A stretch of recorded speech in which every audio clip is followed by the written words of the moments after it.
અમરેલી જિલ્લાના વડિયા તાલુકાના બાટવા દેવડી વિસ્તારમાં ચાલતા એક અનધિકૃત કારખાનાને લઈને ખેડૂતોમાં ભારે રોષ જોવા મળી રહ્યો છે।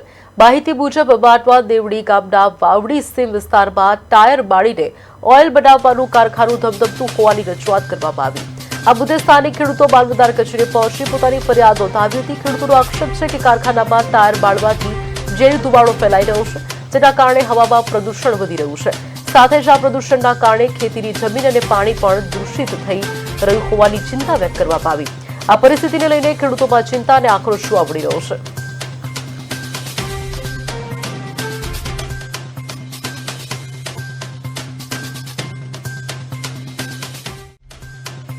આ પાણીના હિસાબે, આ કદડાના હિસાબે બોરમાં ને પાણીમાં જે પાણી છે એ ડોળું થઈ રહ્યું છે, મતલબ કાળાશ પડતું થઈ રહ્યું છે। બોરને બોરમાંથી મોટર ખેંચીએ તો એમાં ગઠ્ઠા આવે છે, એનો મતલબ એવો છે કે આ પાણી ત્યાં લાગી રહ્યું છે। એટલે આ લોકોના આરોગ્ય સાથે ચેડા છે અને ખબર નહીં હવે કોની મિલીભગતથી શું ચાલી રહ્યું, પણ અમારી ખેડૂતોની એવી માંગણી છે કે આ કારખાનું જો બિનઅધિકૃત રીતે ચાલતું હોય તો જલ્દીથી જલ્દી બંધ થાય।